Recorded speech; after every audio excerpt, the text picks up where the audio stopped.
That's my baby. I'm dying. That's my baby. We're going at it at 110%. I just want 5 minutes of happiness, please. Just give me 5 minutes. And they scored. They did it. Left.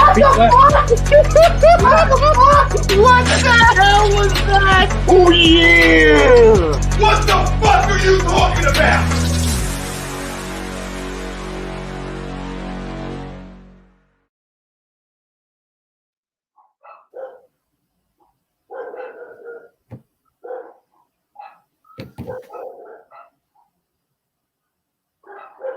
Good evening, everybody. Happy Monday. Welcome to another edition of the Sports Hounds. He's Brad Ryer. I'm Rob Brakeman. Frank Vesby producing the show. Hit that like button. Hit that subscribe button. Like, subscribe, share, download. We're live on Facebook, YouTube, Periscope, Instagram, Twitch, Instagram. If you miss anything here on A2D Radio, download us wherever you get your favorite podcast. Spreaker, Spotify, Google Play, iHeartRadio, iTunes. The takeover is real. A2D Radio is everywhere. Don't miss a thing. Football, baseball's in the mix. Football's right around the corner. We got a lot to talk about here tonight. As always, the Sports Hounds are brought to you by our doc. Make them yours too. Dr. Paul Vidal, Specialized Physical Therapy. 2 convenient locations in Burlington and Cherry Hill. Like I said, he's our doc here at A2D. Make him yours too. Also brought to you by Body Check Wellness, a line of products that promote wellness, balance, and recovery by using the full potential of hemp. They come in extracts, blends, gummies, and topicals. Use promo code A2D, 25% off your order. We got a big baseball show tonight. We're kind of rounding into home stretch here in some of these division races, these wild card races. National League getting extremely interesting. Tatis is back for the Padres. Hit 2 home runs yesterday. Reds take 2 or 3 from the Phillies. That National League wild card still kind of up in the air, and the NL East is very much up in the air. Wild card in the AL is all bunched up. You got 4 teams in the East. You got teams in the Central. You got action everywhere.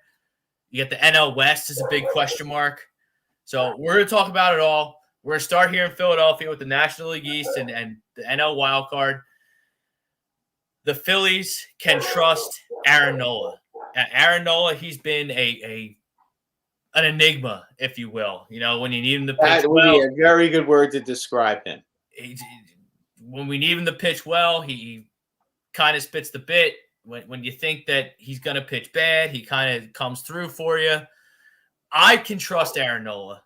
I agree to the poll. I think this team can trust this pitching staff as a whole for the remainder of the season.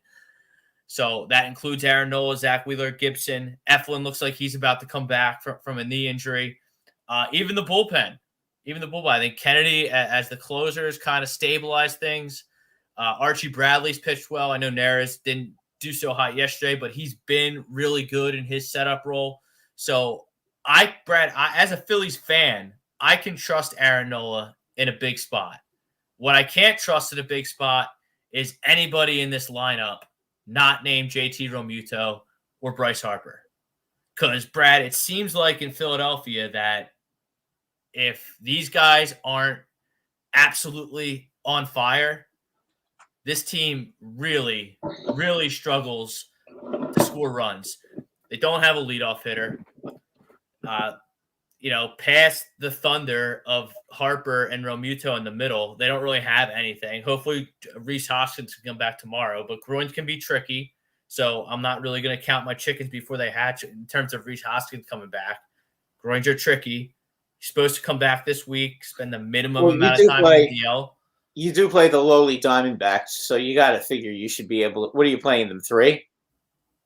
Yeah, I think it's 3. So you should be able to get at least 2 out of 3 against them. And it's really interesting that you bring up the schedule because the Phillies and the Braves have relatively easy schedules the rest of the way. The Mets are up against it right now. The Mets are going through the buzzsaw. I think, according to the Live Sports Bureau, this is the first time a team's played. I think they have 13 straight games against teams with a 600 winning percentage in a row, which is just unspeakable, but couldn't happen to a nicer team. The Mets are dead in the water. Javier Baez is on the DL now, so we can put the Mets to the back burner. DeGrom's been shut down again for 2 weeks. They can't hit. They can't field. They can't run the bases. They can't really do much of anything in New York. It's almost gotten so bad that a guy like me who just puts his Mets hatred on par with the football rivalries we have here in Philadelphia with the Giants and the Cowboys. Like the Mets are right up there with both of them, but it's really kind of sad and pathetic at this point. That's been a problem for them really for quite a while now.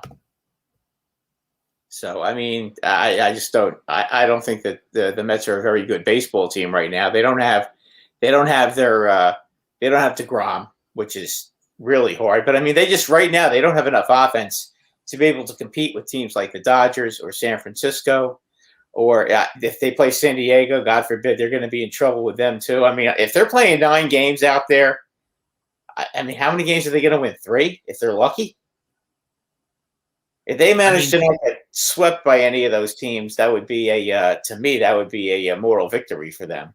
I mean, if they go 3-6, and the Phillies and Braves go 6-3, I mean, they're going to be 5-6 games behind to start September. And quite frankly, with no DeGrom isn't even throwing right now. So I mean, I don't see how they're going to go anywhere. No, he's not going to play because by the time he's still going to be able to throw, they're going to be 5-6 games out. Phillies really need to do their job and get some sweeps on this inferior competition they got coming up. I know they got the Diamondbacks starting tomorrow. Like that needs to be a sweep. I agree with you. That's when you're playing the worst team in baseball, you have to take advantage of it. Yes, I mean, over the weekend, I know it's on the road, but I know it may be on the road, but I mean, you have to find a way. And like, it's a hitter's ballpark. Realmuto and Harper shouldn't have a problem hitting. Gene Segura shouldn't have a problem hitting.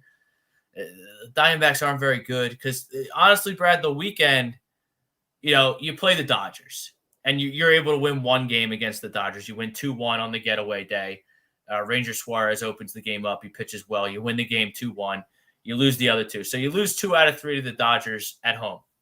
I'm fine with that. You didn't get swept. You get your game, and that's fine. The Dodgers are just a ridiculous team. They have all-stars upon all-stars upon all-stars. You have a former MVP in Cody Bellinger hitting 8th for the Dodgers. It's just it's kind of still – he's having an off year, I guess.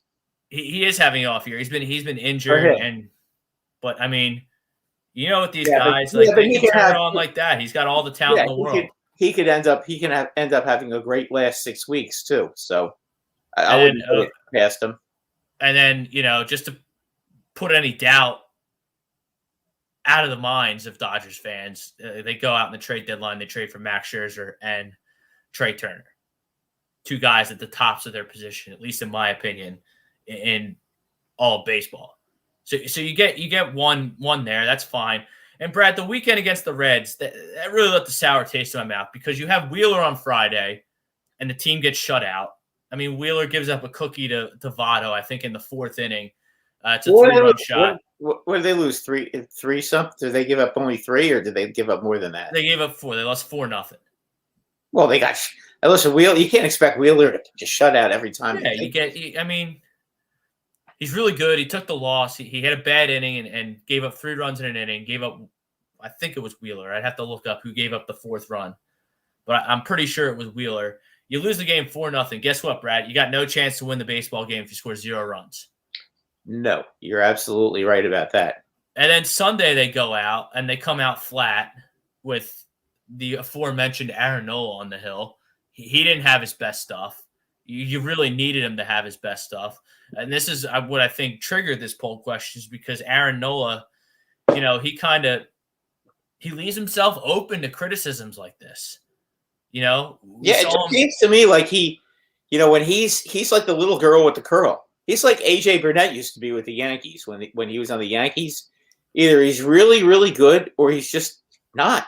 Or he's bad. And you got the bad Aaron Nola yesterday, and he needs to be more consistent. He can't keep giving you 4 to 5 inning outings. This is a guy who is a B plus pitcher in your rotation. He's a 2 on your staff. He should be a 1 on a lot of other staffs. I mean, he's got to start pitching, like a B plus pitcher or close to an ace. I mean, he is almost an ace. He's that good. He's got that kind of talent. And for whatever reason, it just seems like, he every time he takes a step forward, he takes 2 steps back, and it's puzzling to me. And he really had it going against game 1 against the Dodgers. He really had it going against Max Scherzer. I think he had 8 strikeouts in 4 innings, and it started raining. And it rained for about an hour and a half rain delay, and he obviously didn't come out. Neither him or Max Scherzer came out after the rain delay, and the Phillies bullpen. When the Phillies bullpen has to go that long against a team like the Dodgers that good, they just had no chance. Yeah, the Dodgers have a pretty good bullpen now. They're not as bad as they've been in past years. They've kind of upgraded the middle of their bullpen. So, look, it's the Dodgers losing 2 out of 3 to the Dodgers is is not an embarrassment. I mean, as long as you don't get swept, you don't want to get swept by anybody. But I mean, the Reds, I would think, would be a team I thought you would win 2 out of 3 against. Especially with Nola and Wheeler pitching in the series. And guess what? Exactly. The only game they won. That's why I felt that way, because I was like, all right, you got the big twosome out there going out there 2 out of the 3 games. The Reds are going to have a hard time winning this series. They could even get swept, and then for whatever reason, I mean, this is the problem with the Phillies. They look real good. They look real good at some parts, and then for whatever reason, it just seems like out of nowhere, you'll get these series where they just don't play. I mean, it happened in Pittsburgh. It seems to happen in Miami all the time, and then it happened this weekend, and that just that can't keep happening. I mean, the Braves aren't that good either, but the thing is, you have to think that at some point Atlanta is going to really turn it on and have their 5, 6, 7 game winning streak. And the Phillies have had theirs, and now they've dropped behind. Now the Braves do have to play in Los Angeles, I think, at the end of the month. So keep that in mind as well. Yeah, and Brad, the only game you win against the Cincinnati Reds is like a miracle performance by Matt Moore. I mean, the dude hasn't picked up a win in 18 consecutive outings. Yeah, and then he strikes out eight strikeouts and gives up no runs in 7 innings. Gets lifted after 78 pitches with no hits on Saturday. Well, what do you think about that, Brad? I would be very annoyed with Joe Girardi. Listen, the Phillies bullpen, they still won the game. So I can't complain too much, but I'd be a little annoyed with Joe Girardi for doing that. I would at least have let him throw 90 pitches. I can understand if it's like between 90 and 95 pitches, the guy hasn't been very good and you're getting this miracle performance. You don't want to see him run out of gas. But boy, oh boy, I mean, I don't like seeing that at all. I mean, the Yankees did that with Domingo Germán against the Red Sox. He gives up 1 hit in the 8th inning, and then boom, pulls him immediately. I don't like that either. So I want to be consistent. Yeah, and then they let him bunt in the 7th. I think it was the 7th. Yeah, you let him bunt and then you take him out so that he doesn't pitch the 8th. That didn't make any sense to me. I mean, unless Joe Girardi really just wanted a bunt. If that was the case. Yeah, fine. It was a bunt situation. And he pulled back a pinch hitter to allow Moore to do it. If you're gonna let him bunt, let him go a little bit in the 7th. I think he could have let him see if maybe he could do something really special. But I'm not killing Joe Girardi over this because here's why. Because Matt Moore stinks. Let's just be real about it. I think that's Joe Girardi's not a dumb guy. I think Matt Moore stinks. He got the happy birthday performance out of him, and I don't think he wanted to push his luck. Yep. Yeah, that's exactly it. You take what you got. You're lucky to get what you got out of him. You gave up no runs. You still got the combined no hitter going. So if the bullpen can close that out, that's great. That's still kind of cool. They didn't because Archie Bradley came in and gave up a solo home run in the 8th inning. Neris came in.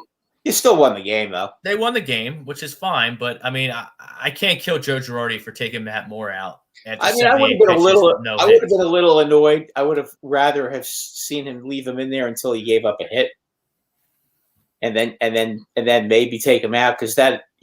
But I can understand. Because Matt Moore has had a pretty rough season this year, so it's quite understandable why he would do that. Rough would be an understatement, but I think that the Matt Moore days are going to be when Zach Eflin can come back and pitch. He says his knee's feeling good. He's been throwing. We'll see if he needs rehab starts or not. I would think he needs I really like this pitching staff going forward. Yeah, he should probably get 1 or 2 rehab starts, I would think. Because, Brad, you got Wheeler at the top, who's Cy Young candidate. You got Nola in the 2-hole, Gibson, who's come over and been pretty good, Eflin as the 4, and then Ranger Suarez, who's been like a kind of opener, Tampa Bay Ray opener for you, can come in, give you 3-4 innings. He's been terrific at it. And then that's your 5th slot. So you got 4 competent pitchers and a bullpen. Their pitching's been reasonable. But I think it's about to take a jump with Eflin coming back in.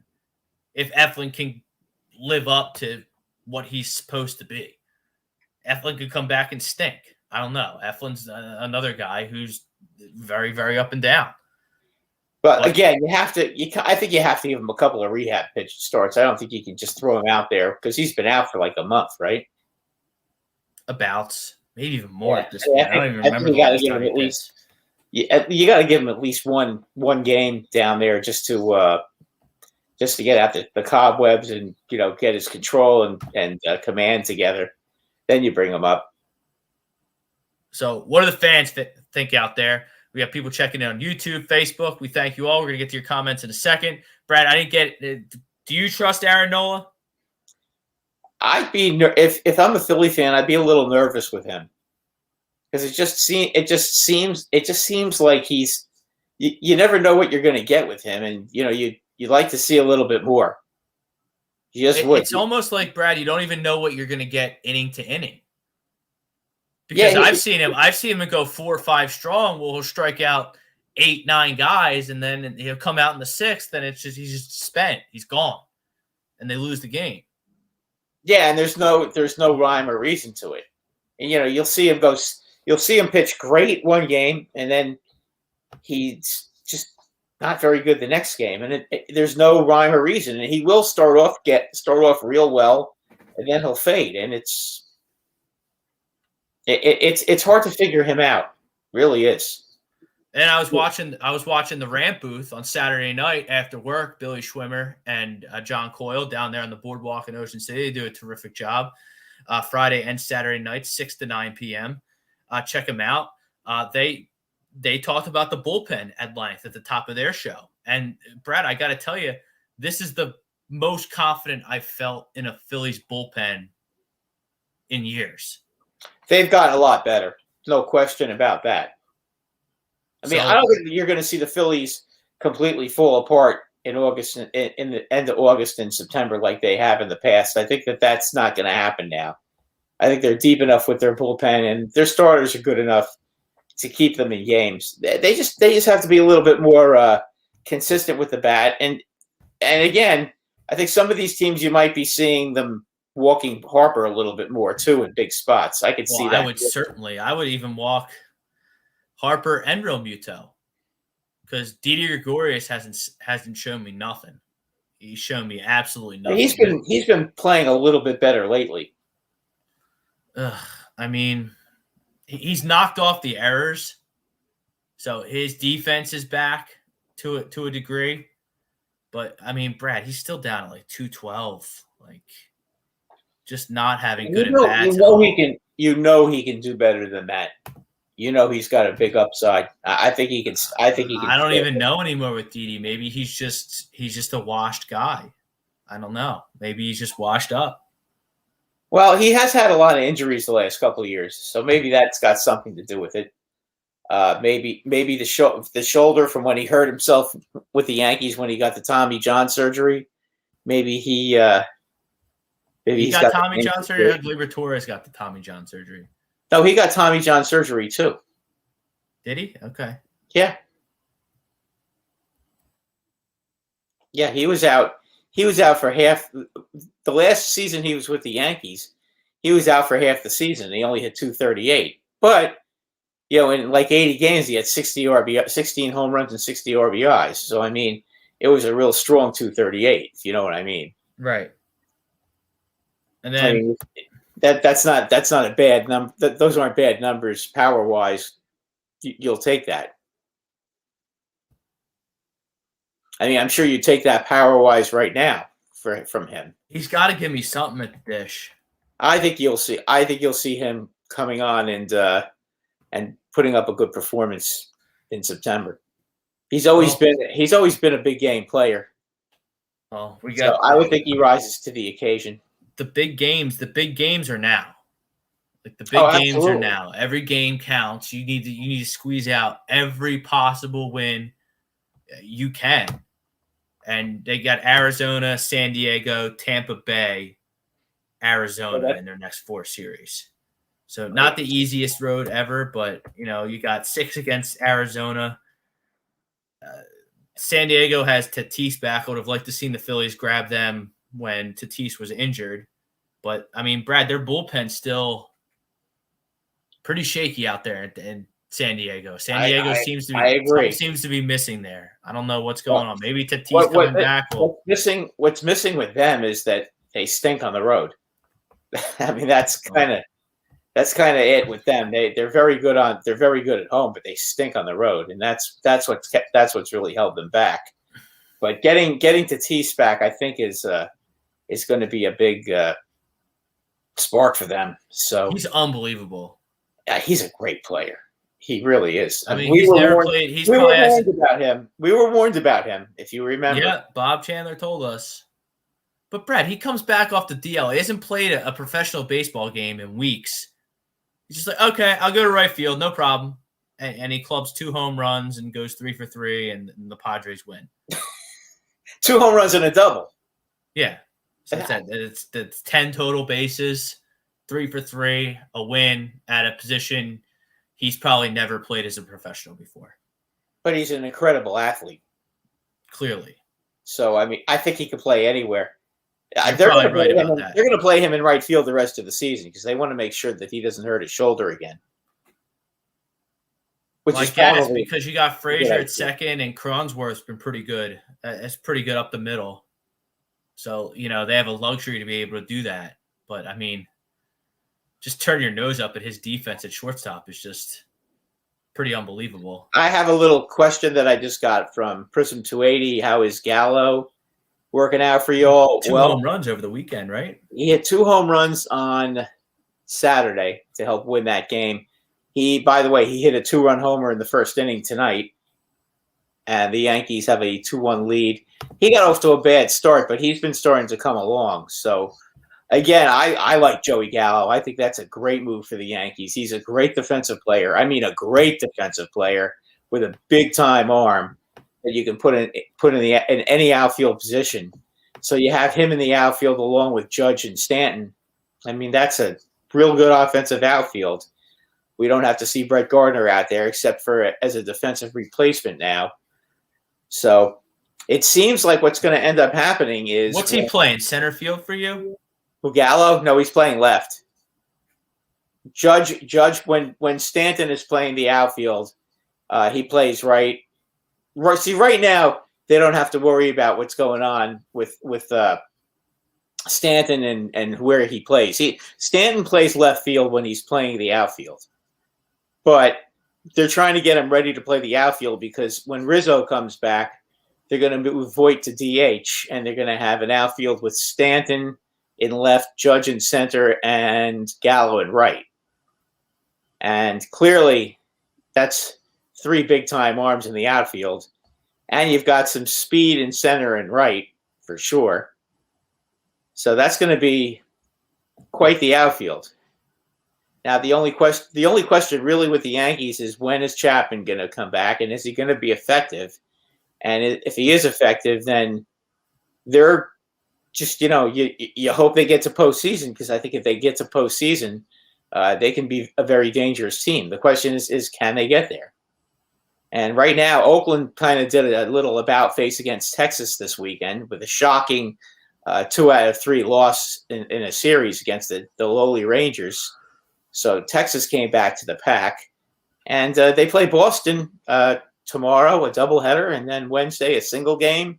So they certainly have their chance to even it up with Boston. Boston, I believe, is 1 game ahead of them in the loss column, and 2.5 total. So, and tonight is one of the games they have in hand on that Boston has in hand on them that the Yankees are making up. So they can go from 2.5 to 2. They win 2 out of 3 against Boston, and they're 1 game behind, and they're even in the loss column. So the Yankees will still control their destiny. So what the Yankees need to do is they need to make sure they don't stub their toe tonight, and then win 2 out of 3 against Boston. They don't have to sweep that series. All right, let's get to some comments here. All your comments here at ATG Radio brought to you by the Sunrise Detox Center. Many of us and our families deal with mental health and addiction issues. We are happy to support the counseling center at Sunrise Detox. Need mental health therapy or addiction detox, please call 856-651-8117. Tell them Tommy Arnone sent you. Tell them A2D Radio sent you. Tell them the Sports Sound sent you. No shame in asking for help. Also brought to you by Alan Foy at eXp Realty. Looking to buy or sell a home, looking for a changing career or brokerage, contact Alan Foy at 302-682-8820 or alan.foy@exprealty.com via email. Let's go. Rosca's in the house. My Angels need to play much better. My Angels need to get into the postseason with a great start.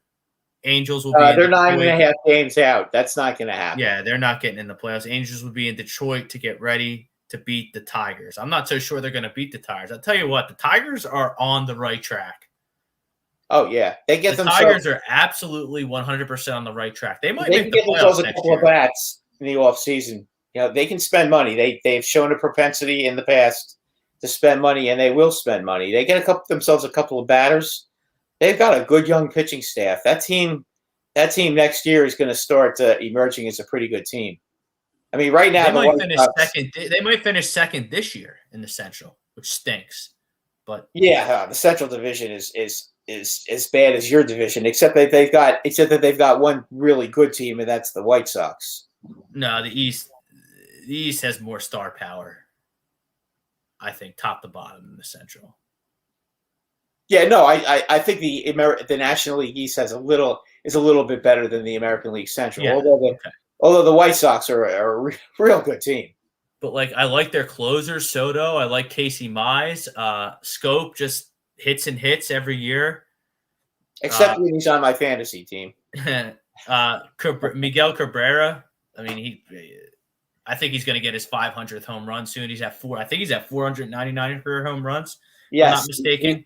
He is. Because every time they always show his at bats on ESPN now. So I think that he's 5 hits away from 3,000, if I'm not mistaken, as well. Yeah. So he would be. I think the last guy to do that was Eddie Murray, right? Have 500 hits and 3,000 home run, 3,000 hits and 500 home runs. Chief. Rafael Palmeiro. No, Rafael Palmeiro didn't. No, because. No, Rafael Palmeiro did have 300 Pujols has it. Pujols has it. Doesn't he? Who? Doesn't Albert Pujols have it? Does he have 3,000 hits? He might. Yeah, he does. I think he does. I mean, he's been around for. I mean, Albert Pujols used to. Yeah, he was a beast. Yeah, he was a beast in St. Louis. He probably does. Come to think of it, I'm just thinking of guys that are in the Hall of Fame already. I think the last guy who was in the Hall of Fame was Eddie Murray. You might be right. I mean, Alex Rodriguez has it too, doesn't he? Yeah, he did get his 3,000th hit. That's right. But he's not going to be in the. He's not going to be in the Hall of Fame. Here we go with this stuff now. Yeah. Okay. 3,292 with Pujols. Thank you, Frank. Yeah, so he has. So I mean, that's still elite company. I mean, I don't know how many guys have both 500 home runs and 3,000 hits, but that's not a it can't that's be not many. a big club. I mean, Tiger's going to be nice when Torkelson and Riley Green get to the show. Yeah, I mean, Riley Green looks like the truth, and Torkelson, I think Torkelson's the catcher. Spencer Torkelson, I think that's the catcher who they picked very high in the draft a few years ago. The Tigers, you mean? Yes. Yeah, the Tigers are going to have themselves a pretty nice team. And then they got Akil Badu. Apologies if I'm saying that wrong. I mean, I believe you're pronouncing it correctly. He's fast and he's got some pop. We'll see how he develops, but I think the Tigers are on the right track. The Angels, on the other hand, Rosca, sorry, the Angels aren't going anywhere this year. The Angels never seem to go anywhere. There's buzz that they're going to be after Max Scherzer in the offseason. Like, good for them. They need an ace. Max Scherzer is old, though. Yeah, but that's an Angels type move. Yeah, you're right about that. But give him like a 7-year deal when he's 35 years old. Yeah, I wouldn't do that if I was anybody. I mean, I'd give him a 2-year deal. You think they would learn from Pujols, the disaster that was there? They probably did. You know what? If they give him, I mean, if he gets a 3-year deal for $90 million, I could see that happening. I would. That's not dumb, though. I don't think that's no 3. I wouldn't give him more than 3 years, though. He's 30. He's 36 this year, right? Something like that. Yeah. So it's 30. So it's he's either 36 or 37. So if you're getting let's say 37, you're getting him 38, 39, and 40. He's still an elite pitcher. You'll probably get 2 really good. You'll get 1 great year, 1 good year, and probably 1 year where he's ready to. He's going to be like a 500 pitcher, but I think you can get 2 really good years out of him. I think he's still got that much in the tank. He's a surefire first ballot Hall of Famer, that's for sure. I don't get it with the Angels. You have Trout, who's awesome, and you just can't surround him with anything. Yeah, but he was hurt this year, in all fairness. Yeah, but I mean, the Angels' problems with meeting expectations and having a good baseball team go far beyond this season. Oh, for sure. And it didn't listen, losing Skaggs last year, that hurt because he was a good pitcher. He had ability to be a number 2 for sure. Yeah, he died of the overdose, right? Yeah. Yeah. I mean, that was a real tough thing to lose him like that. So, I mean, I don't have beef with the the Angels, but I mean, no, but Ohtani is not an ace. I'm sorry. I've seen him pitch well, but it's second half of the season. He hasn't been all that great on the mound. He's unbelievable batter. Yeah, he's a great hitter, but he's a good pitcher. He's probably a 2. I mean, I don't think he's an ace. I think he's a 2. He's a 2. He's not an ace. The Angels need an ace, and they actually could use a really solid number 3 pitcher too. Because I mean, they can club a lot of teams. They've got some hitters, but Rosca also chimes in. White Sox will play much better, and the Dodgers suck. The Dodgers don't suck. I guess Rosca doesn't like the Dodgers. Well, he's an Angel. I guess that's the only California team he doesn't come in the chat and talk up. That's fine. You don't have to like the Dodgers. No, I like the Dodgers. All the Dodgers do is just go for it. Yeah, we're gonna win 105 games. Let's win 115. Let's go add Mad Max and Trey Turner. And let's go. And by the way, Trey Turner's in the prime of his career. Yeah, and by the way, you know what? Who cares if we have a $300 million payroll? No, it doesn't we don't matter. care. We want to win the World Series. Yeah. Oh, we lost last year. Okay, well, if we lose this year, all right, we'll go spend $350 million. We don't care. We're gonna win. It doesn't matter. Yeah, we do what we have to do. Although I don't think they have to pay. Are they paying Bauer right now?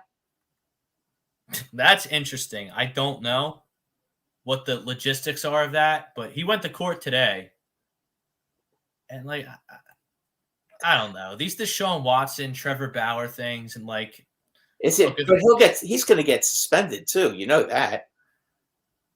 And administrative leave is not suspended. It's not suspension unless he's not getting paid. But I mean, I think he'll get. I think he's going to get. He'll probably get suspended. If I had to guess, I would say he's getting paid right now. So that means he'll probably get suspended. I mean, even if he goes to court, even if he's found not guilty, he may not be. There not be enough criminal evidence to convict him of a crime in court.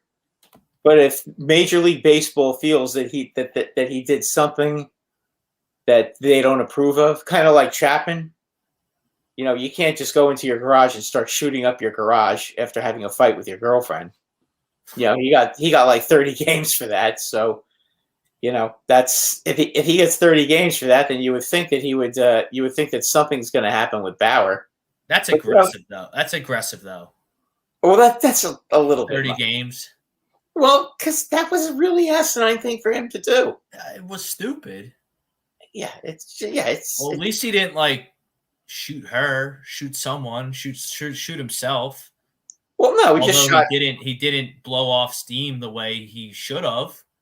No, but shooting your garage is just. I mean, the police had to be called, and it was an ugly incident. Yeah, Major League Baseball was embarrassed. Of course, the cops had to come.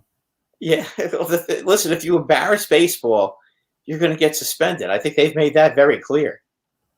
So I know, Prism, you're right about saying that. Didn't the Dodgers players say they don't want him back? Yes, they did. But you know what? They're gonna take him back. Well, when it gets to be September 15th and he's eligible to play, and he comes back and gives him 8 strong with 14 strikeouts, he's gonna be just fine. Exactly. They might not leave the ballpark together. He might not be invited to the card game on the plane, or they go out to the team dinner. And he may sit in the corner. And he may sit in the corner of the dugout, and maybe he's gonna sit in the corner of the dugout by him, or the clubhouse by himself with all that money. Right, and he's gonna pitch great because that's just how he pitches. Mike Parker's in the house. Trust Noel with what? An important game. Not right now. Disagree. I had to push back on Mike here because he was really, really, really pitching well Tuesday against the Dodgers, and the skies opened up, and that was that. 8 strikeouts in 4 innings. That was a big game. Because if you grab game 1 of that series, the potential to win this series. Yeah, of course. So I don't know, but I mean, I hear you. He's frustrating at times. He's inconsistent at times, and he doesn't show up at times the way we want him to show up. See, because everyone in Philadelphia has this image in their head that Aaron Ole is an ace because he came up through our system. He's only been an ace for 6 weeks of his career. When he made that Cy Young push, when him, DeGrom, and Scherzer were vying for Cy Young. He had a great year that year, though. He didn't even have a great year that year, Brad. He had a great 6 weeks. But it was lucky great for him that those 6 weeks were, right in the meat of the season when, everyone started to focus on he battled DeGrom basically and Scherzer basically almost right to the end. I mean, it came down to really the last 3 starts. Tommy Arnone's in the house to the poll. He doesn't know anymore. I hear you. It's tough to figure this team out. But I will say that this is the most I've trusted a Phillies bullpen in years. It's the first time they've had a legitimate ace in Zach Wheeler in years, maybe since Cole Hamels. Well, at least Halladay. Roy Halladay, that era, I should say. So you have that. Nolan Gibson, they're pretty good. I do. I reluctantly agree to the poll. And I still maintain, I've been saying it for months here on the show. I say it at least 8 times a show that I still think the Phillies are the least flawed team in the National League East. I really do. I really think that they're going to win this division and be in the postseason. They're a game back of the Braves right now. It's going to be a battle with the Braves. The Braves, one thing about the Braves, I think the Braves have I think they're a little deeper pitching-wise. I don't think that the quality of their aces are as good. They don't have a pitcher as good as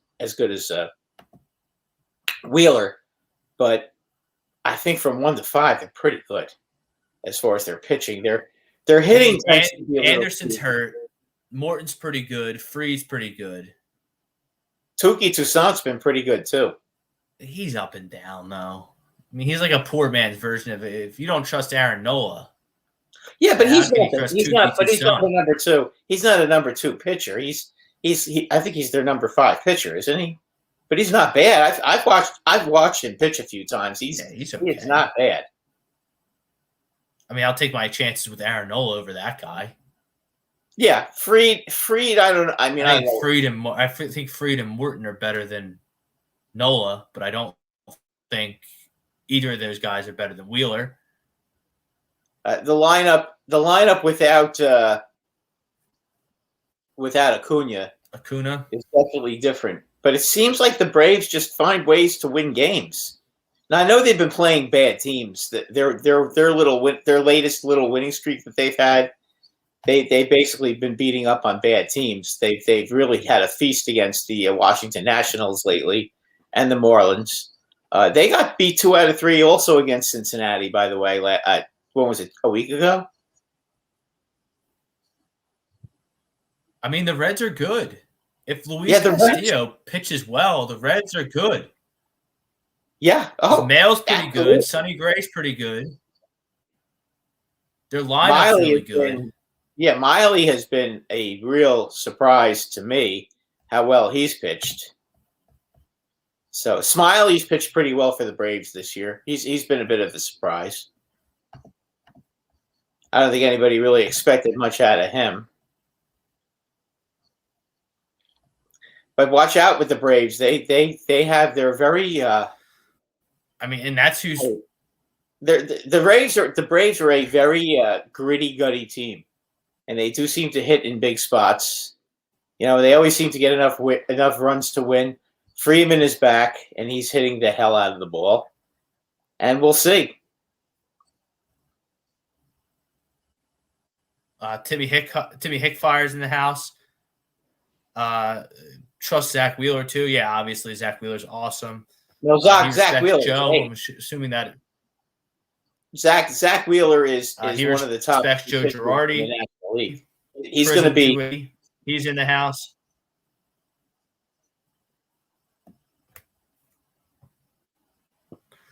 Bryce Blackwell, we got to win games. Yeah, every game is a playoff game for the Phillies from here on out. From here on out, every game is a playoff game. You get a scratch and claw for absolutely every win you can get. That's why it kind of stings a little bit that you lose 2 out of 3 over the weekend to the Cincinnati Reds. When you have your ace, Zach Wheeler, and a guy who some people tell me he's an ace, I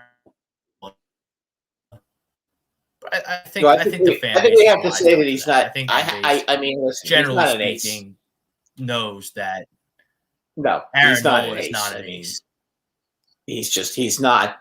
But that doesn't mean he's not a good pitcher. I mean, that's what he is. He's a good pitcher. If I was a Philly fan, I would trust him as far as I'm pretty sure he's going to keep us in the game. You know, we're not going to be. You know, if he was pitching for the Yankees, I would say, okay, no matter what happens with this guy, the worst case scenario is he should probably not give up more than 3 or 4 runs. You know, in an outing, and hopefully he could go 6 innings and keep us in the game. You know, that's how I feel about him. I feel pretty good that you could get a win with him out there. It just depends on who he's pitching against.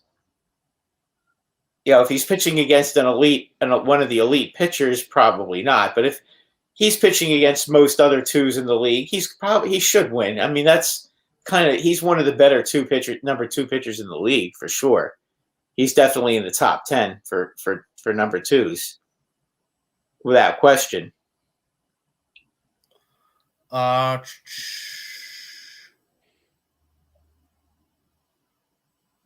Yeah, we get some football. We're going to talk about some football later, too. We're going to get through some baseball stuff. We're going to talk about some football. We really dove into football. We talked about the East. But, I'm starting to formulate my predictions. I'm starting to formulate my fantasy targets. So we're going to start to get into that. We're going to be getting into football a lot here in the coming month before opening day. I heard the Eagles had a pretty impressive day today. Well, yeah, they're at joint practices today with New England. New England. Their offense at times looked really good. Yeah, but who cares? Yeah. I mean, listen, Tommy Arnone, our grand poobah of A to D radio, he said it all, fellas.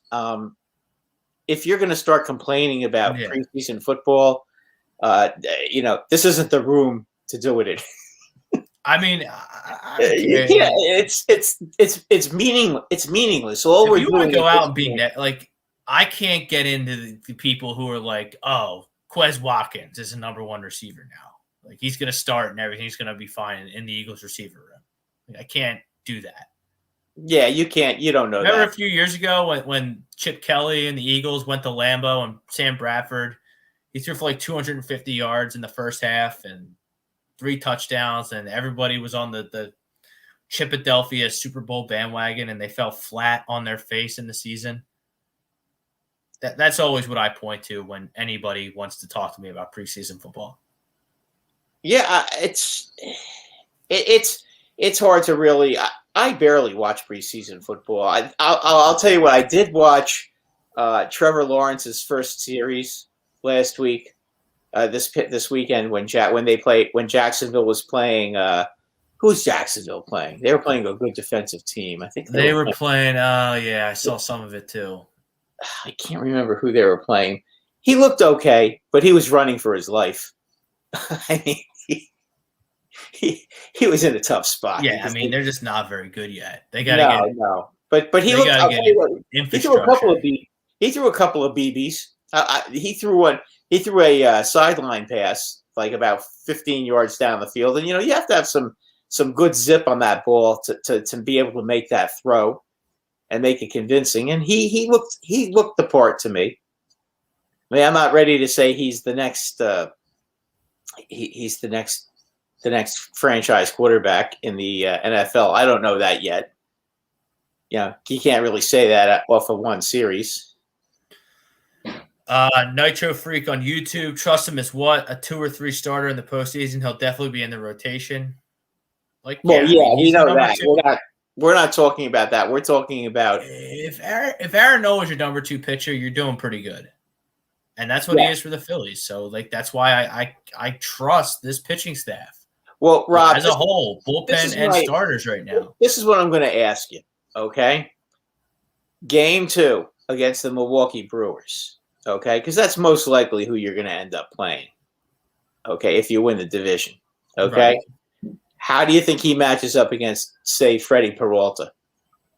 Or is Freddie Peralta their number 3? I mean, they basically have 3 number 1 pitchers right now. I mean, I would probably start Woodruff and Burns. And Burns 1 and 2. So if he's pitching against Burns, but he doesn't have to pitch again. He's got to pitch against. It should be your question should be, how does Aaron Nola stack up against the Brewers lineup? Right, but also you want comparing. How does Burns stack up against the Phillies? Who do you think? Well, I think Burns stacks up very well against the Phillies lineup because the Phillies didn't get my center fielder. They didn't get my Starling Marte, my Chris Bryant at the trade deadline. And their lineup is just absolutely putrid at times. Putrid. Because that's the team you're going to end up playing in the first round if you're able to I got news for you, though, but they're not even going to get there if they don't wake up these bats. Like, if your name's not JT Realmuto is fine, Bryce Harper's fine, Gene Segura is okay, but, I mean, they're going to have the guys got to step up. They're going to have to face Bumgarner and this week, and Bumgarner is pitching better now. Look, if you don't take 2 out of 3 from the Diamondbacks, like, you have to. Listen, the problem is they did lose 2 out of 3 in Pittsburgh, and they've struggled with Miami. So it seems like last place teams, for whatever reason, they don't seem to play their best against last place teams, which is crazy because they should be. Nitro Freak said he'd go Wheeler, Gibson, Nola in that order. It's not a bad take. because Nola pitches way better at home, and you're gonna have to play the first 2 games in Milwaukee. That would probably be a good idea. And Milwaukee if they lose the first 2 games, at least you have Nola at home.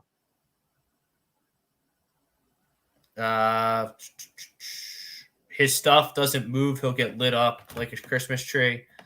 At times, his stuff doesn't move, yes, but I've seen times where his stuff moves. His stuff's electric. Dude, you strike out 8 guys, 8 Dodgers in 4 innings before the rains come on Tuesday. I mean, I think he set a major league record with 11 strikeouts in 5 innings earlier this year. So, like, you can't do that without your stuff moving. That's the thing with Nola. At times he's just brilliant, and then at other times you just wonder what's going on with him. I mean, it's so strange to watch him. He's got great stuff.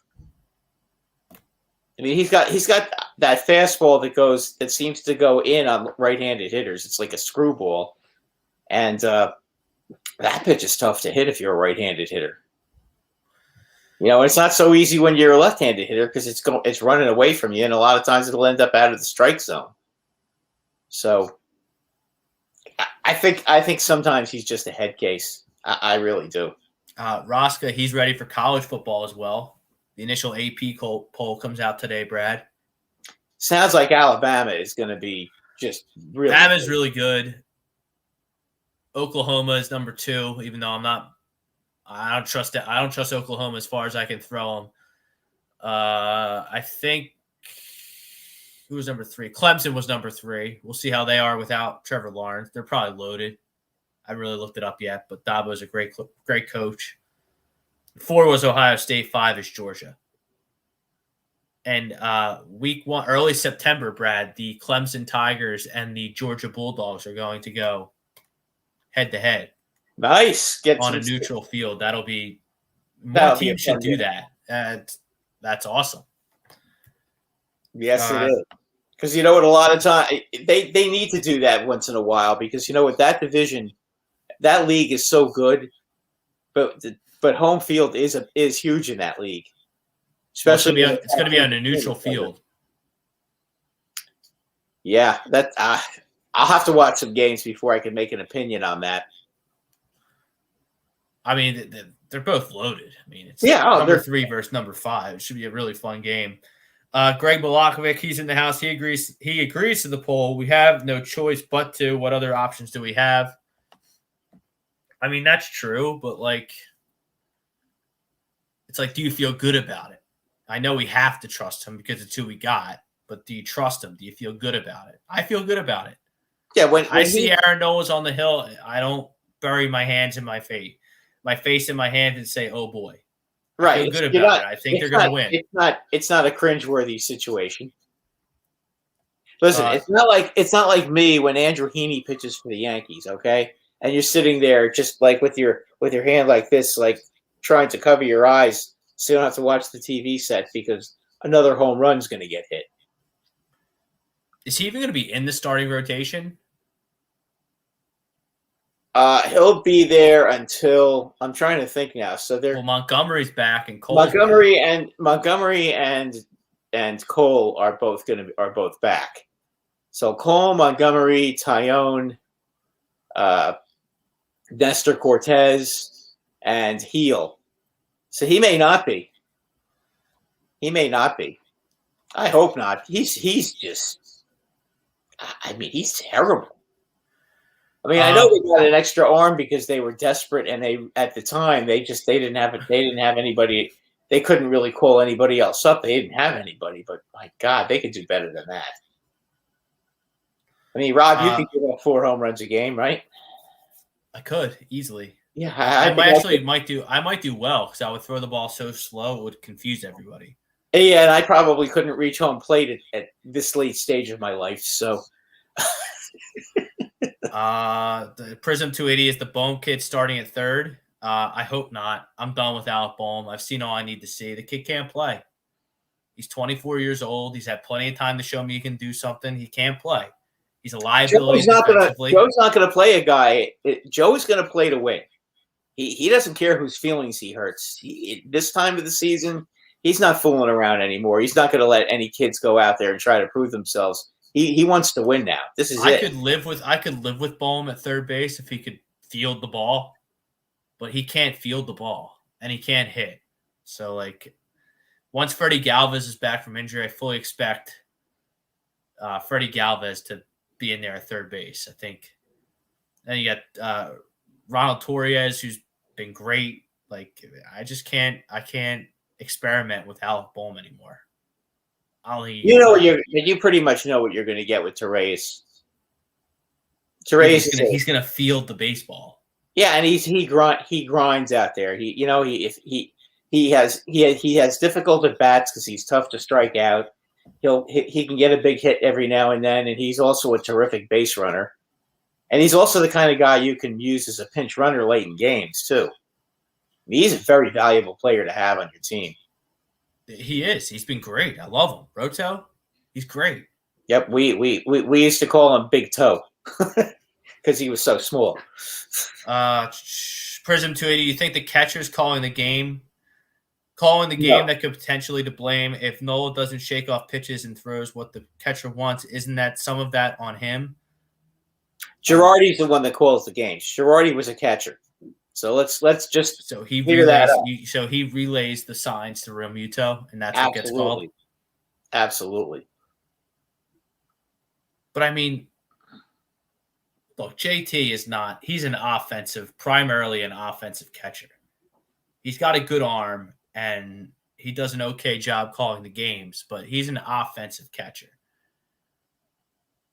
It's an interesting point by Prism 280 because the catcher does call the game. I don't think in the Phillies case, though, I think Joe Girardi is calling the game. Well, then replace catcher with Joe Girardi. I'm just saying I understand that, but how much of Aaron Nola's inconsistency be attributed to how the game is called? No, because you know what? He's always been that way. I agree with you because Ranger Suarez, he does fine with the pitches Joe Girardi or JT Realmuto calls. Zach Wheeler certainly does fine with the pitches that get called. Zach Wheeler has become the bullpen guys seem to be doing a pretty good job lately. He's gone from a legitimate number 3 to a legitimate ace under Joe Girardi. So obviously he's calling the game right. Somebody's doing the right job with him. Nola is just a head case. You know, when he's hot, he's hot. And as I said it before, and one of the fellows that posted before agreed with me. He's the AJ Burnett of the Phillies.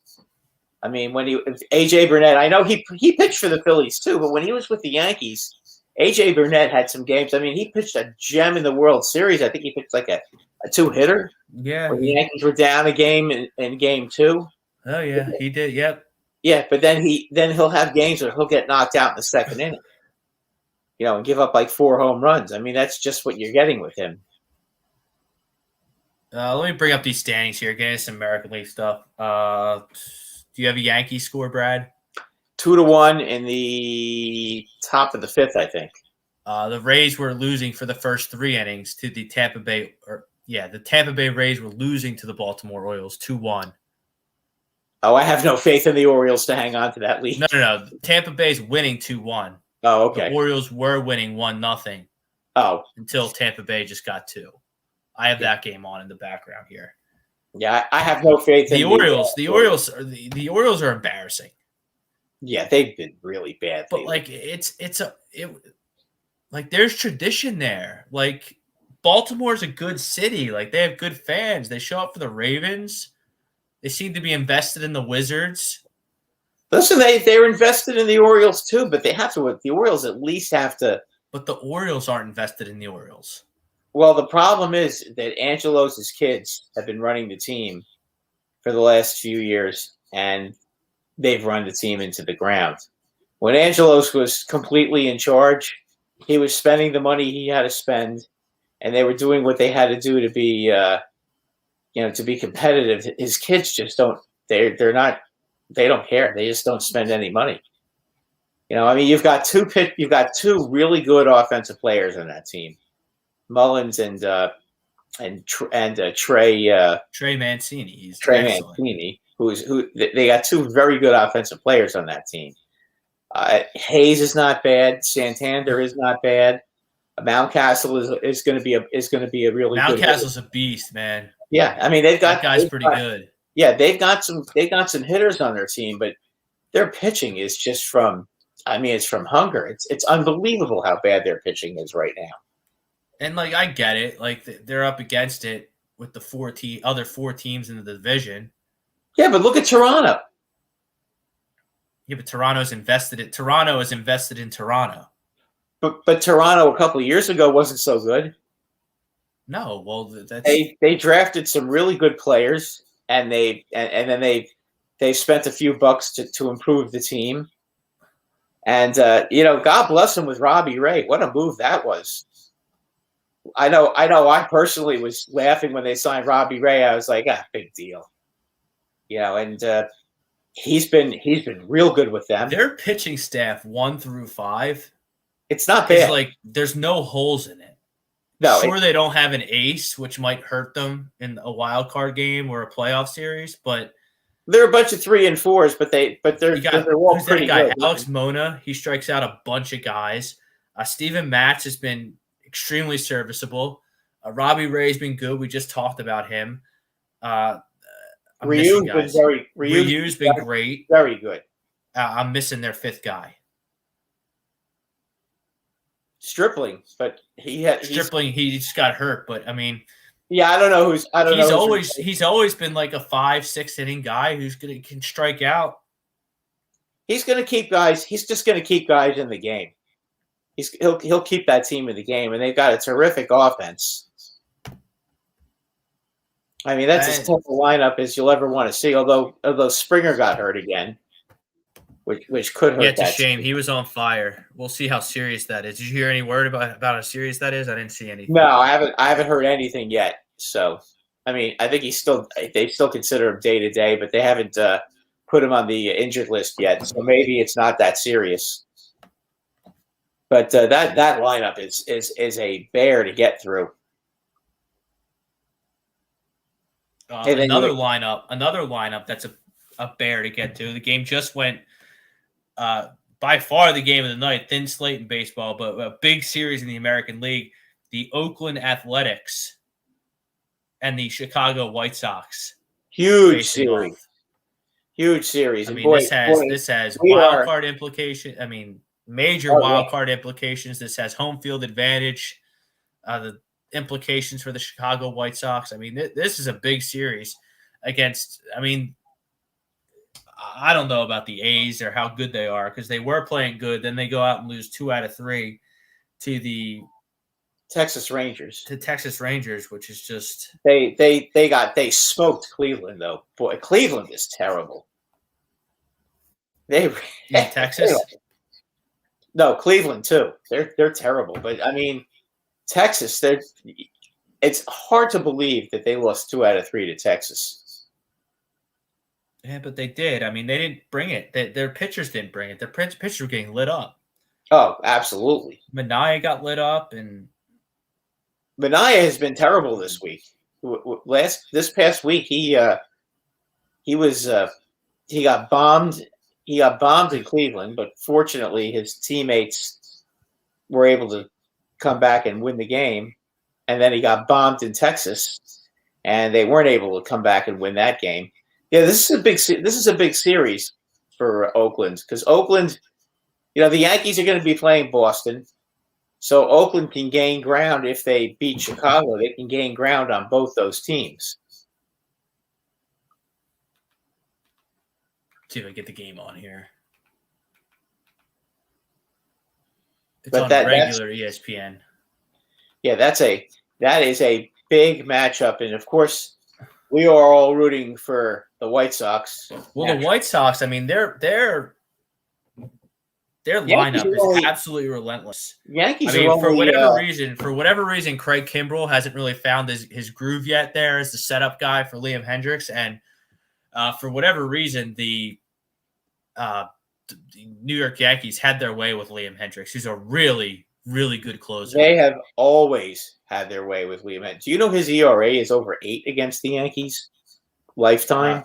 Kimbrell or Hendricks? It's not just Hendricks. Which one? Hendricks. Yeah, they've always clobbered Hendricks. But their numbers against Kimbrel have been pretty good too. But like you look at the Chicago White Sox, Brad. I mean, they are such I think that their lineup is tremendous.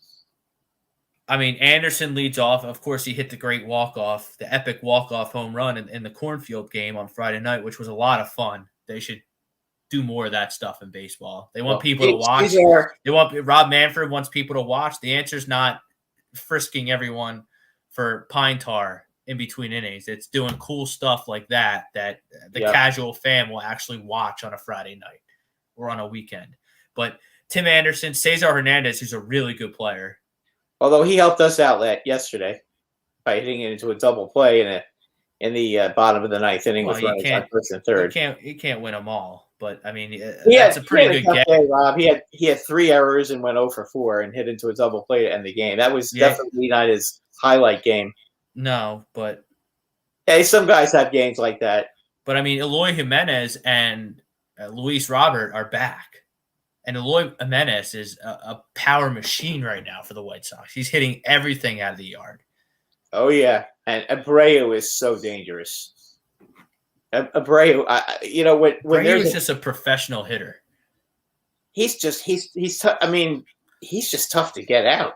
He's only hitting 257 this year, which is extremely low by his standards. He's usually right in that 300. Yeah, but he's got 83 RBIs. Yeah. And he's probably, I'm sure he's got. I mean, it doesn't hurt to have Tim Anderson. I'm sure he's near the top of the American League in runs scored as well. He always is. That I don't know, but I know he leads the American League in RBIs with 83. I mean, he's just his average is a little low this year. Prism 280 Rangers in tank mode, riskiest sport prospect wise to play tankathon in. It's not smart to play tankathon in any sport ever. No. Tanking is stupid. You don't have a crystal ball when it comes to these prospects on who's going to be good and who's not going to be good. You go out there and you win as many games as you can, and you scout the guys who you have a chance at your slot in the draft. Tanking is stupid. No one can tell me otherwise after the disaster that the Sixers are right now. And that's what they are, a disaster. The Sixers are a disaster. They're a bunch of losers. Bryce Blackwell looks like Wentz will be back week 1. Wentz, Doug, and Frank back together. Yeah, Doug Peterson, he stopped by Colts training camp earlier this week, Brad. Had a bunch of chuckles with Frank Reich and Carson Wentz. Probably talked about how big of an idiot Howie Roseman is. Who knows, though? But, I mean, I did the math on this, Brad, and if they roughly run the same amount of plays as they did last year in Indianapolis, Carson Wentz, like the Eagles can get a first-round draft pick from the Colts if he plays in 12 of the 17 games. He might. He's not going to be out. He's not going to be missed the first 5 weeks of the season. I understand. He's trending towards playing week 1, as is their all-pro guard, Queen and Nelson. So, everyone kind of kissed that Carson Wentz first-round pick goodbye, but, I mean, he's going to play in 12 of 17 games. God you willing, would think so. Unless he's just a total bum, which I don't think he's a bum. I think he's a good quarterback. So, he may not play game 1. He may play game 2 or game 3, but, I mean, he's not going to miss. He's not going to miss the first 5 games. I mean, fortunately for him, he's missing the preseason. And who cares? Maybe a blessing in disguise that he's not playing those games in preseason. His arm will, his arm won't be as tired for the regular season, and he won't take any more unnecessary hits. Look, I think the Colts are going to be a really good football team, barring any major injuries to guys like Quentin Nelson. They're all pro. Well, they stay healthy. Starting guard, and Carson Wentz, their franchise quarterback, and that's what Carson Wentz is. He's a franchise quarterback. If he stays healthy, if the team stays healthy, they'll be very good. I do think they're better than the Titans. I really do. Yeah, I agree with you. I do think, however, that right now the two best teams in the AFC are the Cleveland Browns and the Kansas City Chiefs. I love Cleveland this year. They have a great offensive line. I think Jacksonville was playing, by the way. What's that? Cleveland was playing Jacksonville this weekend. Okay. I believe. So, of course, that would lead you to understand why the quarterback was running for his life. Yeah, I mean, Cleveland's got everything you need to win a Super Bowl. Yes, everything you need. They just have to be franchise. They just have to be able to beat Kansas City, which I don't know if they're capable of doing that. We'll see. We'll see. Well, I mean, the Ravens are. I think the X factor. The Ravens are right there too, though. I mean, they picked up. I'm a little cold. I'm a little down on the Ravens. They did pick up a couple of good receivers, though, so I do think that's going to help. They have Watkins now, and they drafted a guy, Bateman. But yeah, but Sammy Watkins is never healthy. Why would I expect that to change when he's a year older? You know, sometimes these guys do end up being healthy, though. It happens. Look at Steve Smith. He was injured towards the end of his career in Carolina, like every season, and then he goes to Baltimore and he has 2 injury-free seasons. But I mean, Baltimore, the Odell Beckham. Well, that's Odell Beckham. He's the X factor for the Cleveland Browns. If he can come back and be like the New York Giants, Odell Beckham, or even 75% of I'm talking about the good New York Giants, Odell Beckham, the one that was. He was always good. He was always good with the Giants. You can't complain about the quality of his play. He's just acting he was acting like an idiot, so they almost had to get rid of him because his behavior was getting embarrassing. So they finally got rid of him. But I don't think they did badly with that trade. Then Jarvis Landry is a great compliment. They have a terrific running attack. With Chubb and Hunt, they have a great offensive line. They can get after the passer with Myles Garrett. I just look at Cleveland and I see a team with no holes. The only guy I'm a little concerned about with that team is the QB. Baker. I think Baker's going to really step up this year. Well, that's going to have to happen. He was the second highest rated passer in the second half of last year. They didn't lose. They were pretty good last year. No, they were. They almost beat Kansas City in Kansas City on division weekend. Yeah, no, I know they did. They gave them a hell of a battle. So, I mean, I think Cleveland's better than Baltimore. I think Cleveland's better than Pittsburgh. I think they win that division, and I think they make serious noise in the AFC playoffs. They're a scary team. They could beat Kansas City if the situation is right. Like, I think Cleveland's better than Buffalo. Yeah, they might be. Buffalo concerns me because Buffalo concerns me a little bit this year. They're going to walk away with the East because I don't think the East is very good. I'm not a Miami guy at all. Not a Tua guy. I'm not either. The Jets completely stink, and I think the Patriots, even though they had a lot of talent in free agency with their cap space, I still don't think – I don't know about their – They're not going to the playoffs. They're not going to the playoffs. Now with Cam Newton, and I don't think that quarterback they drafted out of Alabama – Yes, Mac Jones. Jones. Going to be that big a factor this season. Bryce Blackwell wants to know what team will trade for Michael Thomas. If I had a guess, and this is without any inside information and just my way of thinking, I bet it's New England. No, let me think about that. What team? That's back-to-back home runs for the Tampa Bay Rays. So they've blown it open to a 4-1 lead over Baltimore in the bottom of the fifth. So wheels are off. The wheels are off for Matt Harvey and the Baltimore Orioles. I mean, my God, they stink. Like, it's a cool team. I mean, like, the Orioles, they got cool colors. They got cool uniforms. They got great history. It's a shame that they've gotten so bad like this. Yeah. A team with such a low payroll like the Rays are just embarrassed them every year. They have no pitching. That's the issue with them. They have no pitching, and until they get some pitching, they're not going to be able to compete, especially in that division. I mean, that division, they're playing 4 teams that are outstanding baseball teams. I'm trying to think of teams that would be a good fit for Michael Thomas. Obviously, your team would be. The Eagles would be a good fit. I think Green Bay would be a good fit. I don't think they have much. I like the Bears. Not this year. I love Justin Fields, Brad. I love Justin Fields. I mean, how many times did I say, and I'm not just overreacting to preseason because we don't do that here at A2D Radio. If you want to do that, go somewhere else.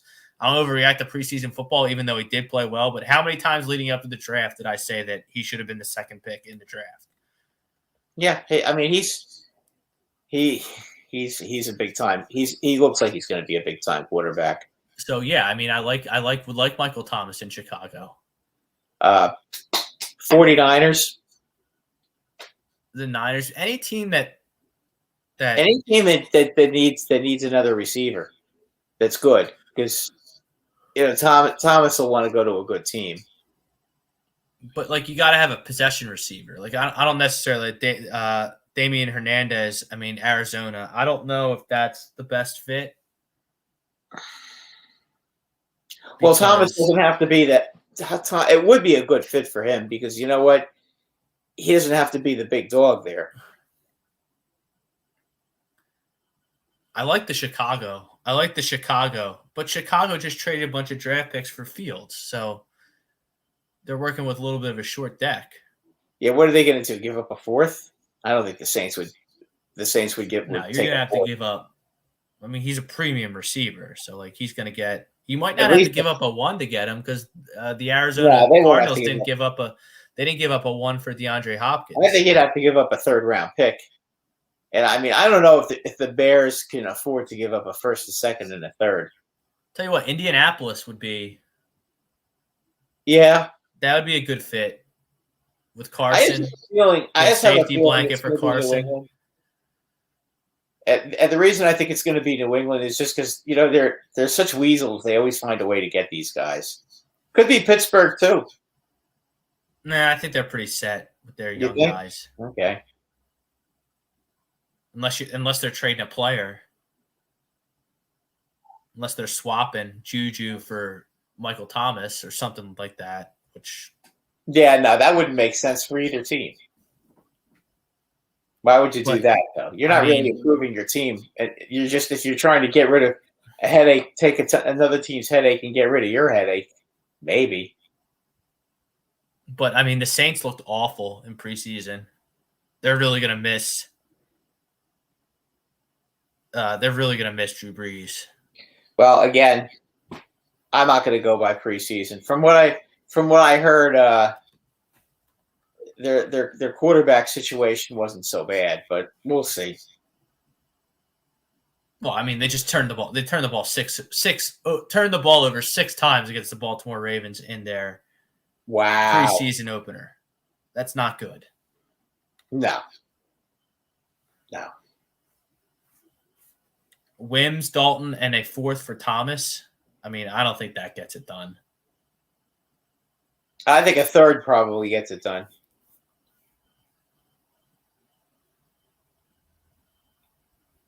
For Michael Thomas, I think you're going to have to give up a 2. I really do. Yeah, but he hardly played last year. Yeah, but his resume is his resume. I know, but guys that miss a season, I'm always skeptical about guys that miss a season. And maybe you're not. I am when I see guys that are missing a season. Boy, I'll tell you what, that Ohtani, he just got jammed and hit the ball to the warning track. Yeah, and the Oakland A's have gone up 1-0 against the Chicago White Sox. Matt Chapman, who's starting to heat up, hit a solo. You mean the guy I just got rid of because he couldn't stop striking out? That guy? Yep. In our fantasy league, which by the way, I believe I am now eliminated. Yes, you are eliminated. Yes, unfortunately. You have like the 3rd most points, but you're eliminated.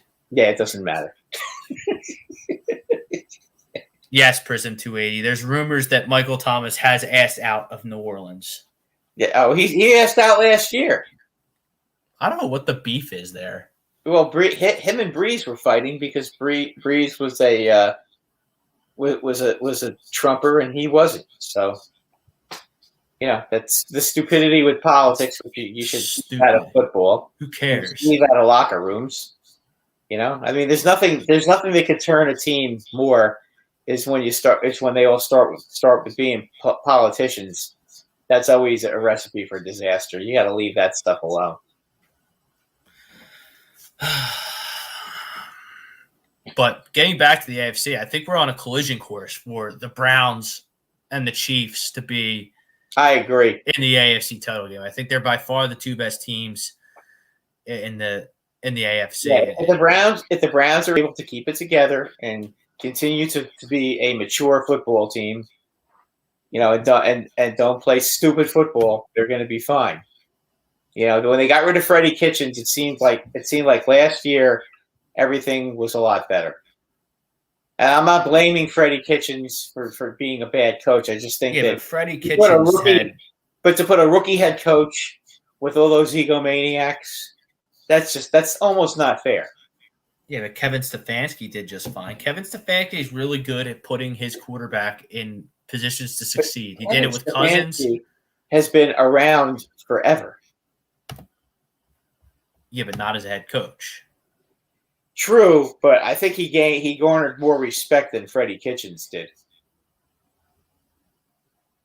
Yeah, Bryce Blackwell. Thomas is mad at the medical staff because of his injury. Yeah, that's also part of it. Yeah, he's right. So I don't know, but I mean, they win all the time down there in New Orleans, or at least they did with Drew Brees. So I don't know.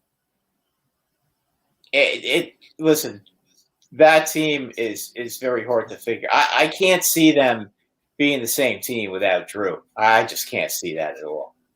I think it's going to be tough for them to be able to compete. I think they're going to be bad. Yeah, I think they're going to take a step back. I can see them being a 500 team. I mean, they'll still win games. Don't get me wrong. But I think asking them to win the division, I don't know. Well, I'll tell you what, they need to pick a quarterback. They can't do any of this Mickey Mouse platoon stuff with two quarterbacks in the middle of games. I agree. Taysom Hill coming in from time to time when Drew Brees is your guy. That's fine. I'm cool with that. But listen, if he wants to come in from time to time who's the other quarterback there? Tampa Bay's quarterback, right? Yeah, Jameis Winston. Yeah, so Winston comes in. Well, I do not like this what the Yankees are doing. Garrett Cole is getting taken out in the bottom of in the sixth inning after Odor makes an error. So they take him out. And I think he's thrown 90 pitches. So I don't like that at all. But whatever. I mean, it's his first game back. What are they up, 2-1? Yeah, it's 2-1 in the top of the sixth with 2 outs. And Odor just kicked the grounder with third. Well, what do you make of the Yankees? What do you make Zach Britton over the weekend asked out of the closer's role? I wish he'd ask out off the team. He's horrible. And the fact that Boone is so stupid, and I've said this a million times, but I can't stand Boone. The fact that he continued to put him in as the closer. Okay, when his ERA is like 6.5 now.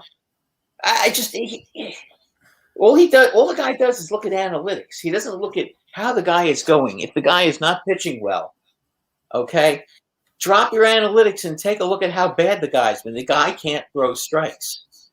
Okay, you can't put him in the ninth inning when he can't throw strikes. Now, can he just not close, or is he just not good anymore? I think that if you take him out of the closer's role and you put him in the earlier innings, like the 7th inning maybe, okay, I could deal with that. I think Loizaga should be pitching in the 8th inning, and then Chapman in the 9th. Now, right now they're in a tough spot because Chapman isn't playing. And I don't know what they're going to do today with their bullpen, because this is why I really wanted to see Cole pitch, finish this inning. But I just don't know what they're going to do. They've used Loizaga 2 days in a row. They're not going to pitch him tonight.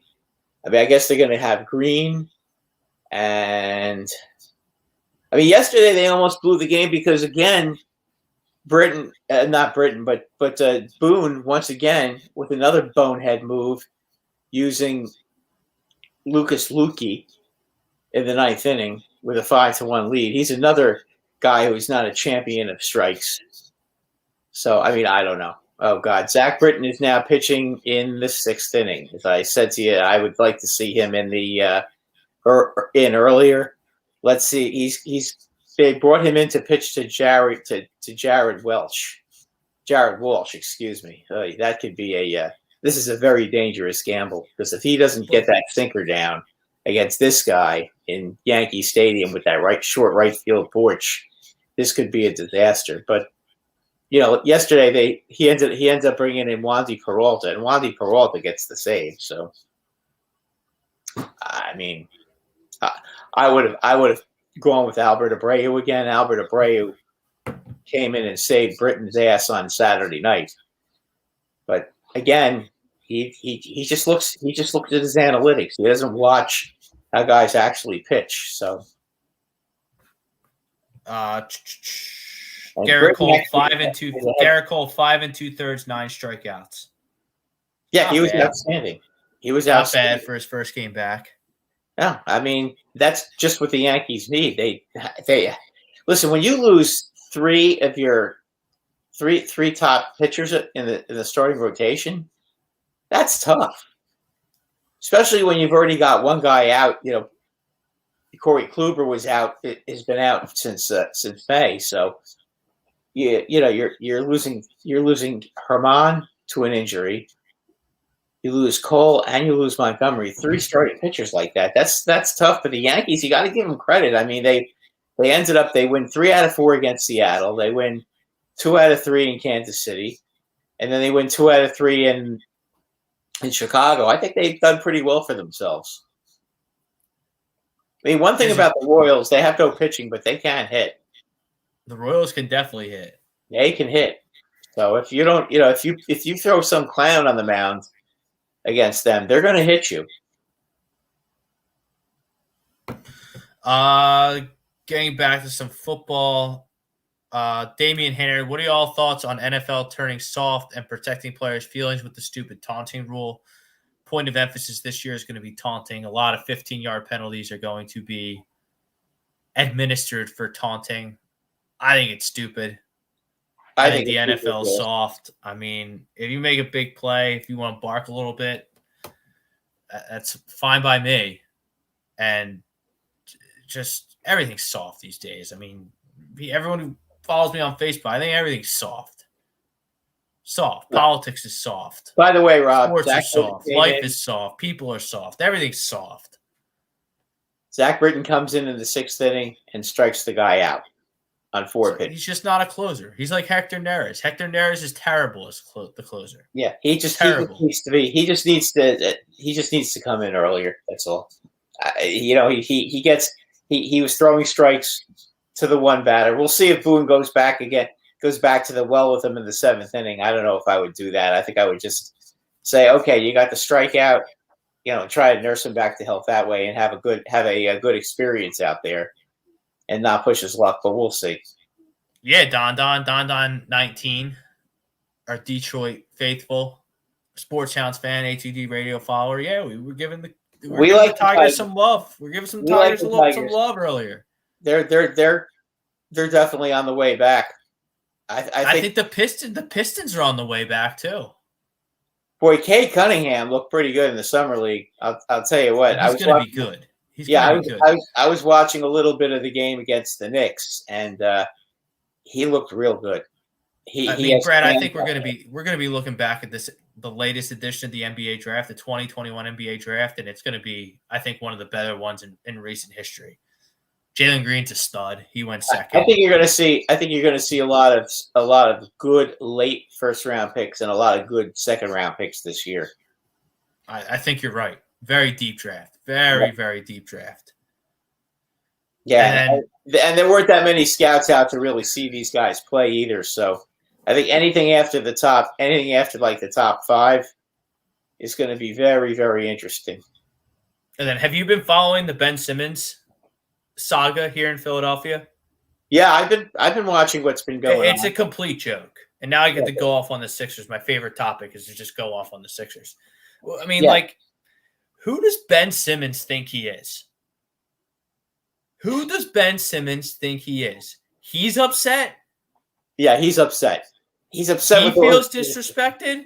He doesn't want to return phone calls. He doesn't want to associate with Joel Embiid. He wants out. And on top of it, he thinks he can dictate where he goes after what he did in the playoffs last year. Passing up dunks when you're 6'10 and right next to the basket, having the worst free throw percentage in NBA postseason history. And that's pretty hard to do when you consider there are guys named Will Chamberlain and Shaquille O'Neal who have extensive free throw experience in the playoffs, which are not exactly good. I mean, he thinks he played good in the playoffs. He thinks everybody criticizing him is off base. Who was telling him this? I don't know who's in his ear, but he's got to get him out of his ear quick, or he's going to find himself right on out of the league. You can't have this guy on the Sixers next year. You can't have this guy on the Sixers next year. Here's the problem: if your GM is going to keep asking for a guy like Damian Lillard for him, then it's never going to happen. You're not getting Dame Lillard. You're not getting Dame Lillard. He seems to think that he can get multiple first round draft picks and a couple of stars for Ben Simmons, and that's the problem. Daryl Morey has blundered this situation to no end. He has blundered, and this is a guy who's supposed to be a deal maker, a guy who's supposed to come in and complete this ridiculous process us Sixers fans have been enduring for almost a decade now. He's not going to be able to make a deal for Ben Simmons. His asking price for Ben Simmons at the NBA draft was so astronomical, teams just hung up the phone. And he's not going to trade Ben Simmons. He's not going to trade him because he doesn't want to trade him. That's basically the situation. Ben says he's not coming to training camp, according to Kendrick Perkins and ESPN. Then guess what? Ben's not going to get paid. So if Ben doesn't get paid, then you know what? Then he's going to all of a sudden he's going to come running to training camp. If I'm Joel Embiid and I'm looking from afar from the offseason at this loser franchise that thank God he's not stuck with them. He can do what he wants. He can sign an extension. He can not sign an extension. I hope to God he signs an extension with Philadelphia. But if he doesn't sign an extension with the Philadelphia 76ers, I'll totally understand why. This team is lost. And you have Ben Simmons being a prima donna and being an inferior player and being disrespectful to the franchise by not returning their calls, disrespectful to Joel Embiid by not returning his calls and threatening not to come to training camp, also trying to dictate where he is moved, where he will go, where he's willing to get traded and where he's not willing to get traded. I'm looking at Joel Embiid. I'm looking at the Sixers like, what are we doing? I don't even have my max extension yet. I don't have to be here. So you either gotta get this guy out of town, or you gotta trade me. I think it's all on Joel Embiid right now. Remember, the NBA season doesn't start till November, so I mean you got August still, September, October. Brad, we talk about this in every situation. And what do I always say? And what do you always say? The longer you wait, the less you're gonna get. Yep. I mean, look at what the Buffalo Sabres have done with Jack Eichel. Now nobody wants him. Nope. The Rangers don't even want him anymore. I mean, it's gotten to the point where he is a guy with a bulging disc in his neck, and he wants 3 first-round picks and a star player in return, and he's not going to pay for his contract. And they're not letting him do his surgery that he wants. So, you know what? There's another sport where the stupidity is just as large and just as alive, and that's in Buffalo, New York. The Sixers are the worst. The Sixers are right now the worst, man. Right now, Daryl Morey and Kevin Adams. He's losing. Daryl Morey. Daryl Morey is losing a lot of my respect during this Ben Simmons. And then he goes out and gives another loser like Danny Green 2 years, $10 million. okay, if you want to give him 1 year, $10 million and kind of bring him in and, make some threes from the corner, that's fine. And you fully guarantee the second year for an aging player who's clearly past his prime for $10 million? That's asinine. Let Thibault play. Let Thibault play. Let Danny Green go to Brooklyn. Guy's a straight loser. He has the audacity to tell me as a Sixers fan that I need to be more patient. They've lost 60 games, 70 games a year for 5+ years. I have to be more patient. I'm watching 6'10" max guys pass up dunks, and I have to be more patient. Who are you, Danny Green, to tell me how I'm supposed to feel as a fan? It's asinine. And then he's such a team leader, Brad. He's such a team leader that right after they lose to the Hawks, he goes on a podcast with John Clark, who does sports here for Channel 10 here in Philadelphia, and says, "Oh, I guess we took the Hawks a little lightly." You could say that the day of the season that a team leader, a supposed team leader that Danny Green is, you took your second round opponent lightly and you lost in 7 at home because you took them lightly, and the fans have to be more patient with you. And I'm going to give you a check for $20 million over the next 2 seasons? I don't think so. Danny Green, Ben Simmons are cancer. The Sixers are a bunch of losers. If I'm Joel Embiid and his agent, I'm strongly considering not signing a max extension with this team. Well, they got 2 more years. They don't know what they're doing. They have 2 more years, don't they? I mean, but how does Ben have his max money and Joel doesn't? Embiid was picked before Ben, a year before Ben, unless I'm confused. Yeah, but wasn't Ben the first pick of the draft? Yeah. I mean, Embiid was 3rd. Does that make a difference? Probably not. I mean, look, Embiid is a much better player than Simmons. We know that. No kidding. That's not a comparison there. I mean, you're talking about. You know what I'm saying, though? If I'm Joel Embiid, I'm going, hey, Daryl, what are we doing? First off, where's my money? I'm out there averaging 30 and 15 on one knee. This guy's passing up dunks. He makes $37 million a year. I'm waiting for my max extension.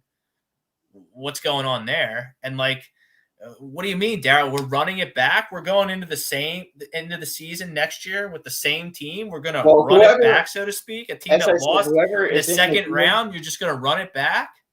Whoever is in Ben Simmons' ear is not looking out for his best interest. Oh, the Sixers, they make me sick. They make me absolutely sick. They're such losers. They really are such losers. And it pains me to say it. It pains me to say it because they're a Philly team and I'm a Philadelphia sports fan. But, I mean, my God. Thank God I like college basketball more than professional basketball because I can't – I mean, You wouldn't have done well as a Knicks fan, Rob. But it's been so long. It's been so long. I mean, guess what? If the Sixers are going to be status quo and just run it back, the Knicks might have a very similar record. That could be the 4-5 matchup next year in the first round of the playoffs. I like what the Knicks did. So do I. I think they were smart because you know what? They weren't going to be able to sign any of the top free agents this year. So Kemba Walker's pretty good. Huh? Kemba Walker's pretty good. Yeah, but he's not one of the top guys. But you know what? He's perfect for the Knicks. I mean, listen, he may not be Kemba Walker in his prime, but is he better than Elfrid Payton?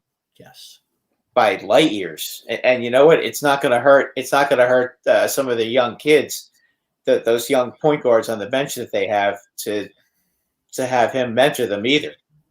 And you still got some guys coming off the bench over there that can definitely get the job done. Derrick Rose, for one, he's gonna be a factor, especially if he only has to play 20 minutes. Yeah, I think they're gonna. Brad, the conference power has shifted to the East. Yeah, I think so. I think there are more good teams in the East now, and that's not good for the Sixers who continue to just dick around with loser idiots like Danny Green and Ben Simmons. Well, just want to run back. What do you think's going to happen next year? You're going to go into the season with the same team as you did last year. You think you're getting to an Eastern Conference Final in a better East with the same team that lost to the Hawks at home in Game 7 in the second round? Yeah, and it ain't happening. You still have to deal with Milwaukee. Brooklyn is still very good. And then Miami is going to be improved, obviously. Chicago. Love what Chicago did. Chicago's going to be better. The Knicks have become a pretty good team. Boston is still pretty good. It's going to be that is going to be a tough division for anybody. And the Sixers, oh, okay, we'll just do the same thing that we lost with last year. Like, get creative. All I hear about is how Daryl Morey's a deal maker. He makes deals. He gets shit done. He hasn't gotten anything done this offseason. No, totally blunder the Ben Simmons situation and potentially disgruntle the only max player they have in Ben Simmons and Joel Embiid. Well, you're right about the fact that if you wait too long with some of these guys, the trade value goes down. I would take draft picks for Ben Simmons at this point. Maybe find a bad team. I mean, another ramp. I watched a lot of the ramp booth on Saturday evening. I didn't really have much going on after work, so I really locked into the ramp booth, and they were talking about potential fits for Ben Simmons. First of all, to find a fit for Ben Simmons, you got to find a team that's dumber than the Philadelphia 76ers, and the Sixers are dumb as rocks. So you look at that eliminates like half the league.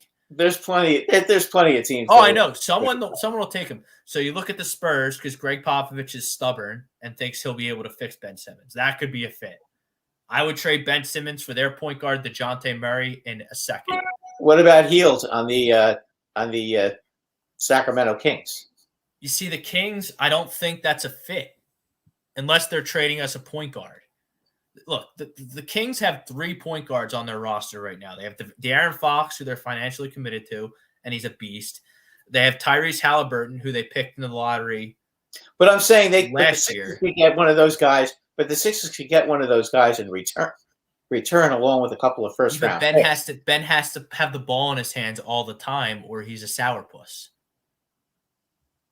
I mean, if he goes to the Kings, even if you get one of them, and Davion Mitchell from Baylor, who looked good in summer league. I know it's summer league, but they picked him 9th overall in the draft, so clearly they think he's pretty good. Like, even if you get, let's say you do De'Aaron Fox for Ben straight up, which the Kings, I would do if I was the Kings in a billion, gajillion years. De'Aaron Fox is way better than Ben Simmons. Like, the Sixers would have to give Ben Simmons and picks and maybe another player to get a player like De'Aaron Fox. So you can kiss Damian Lillard goodbye. Damian Lillard's not coming here. But Ben Simmons would still be one of 3 point guards on the Kings roster. There would be instances where he would not be the primary ball handler. What about Golden State? I mean, I've heard about Golden State wanting him.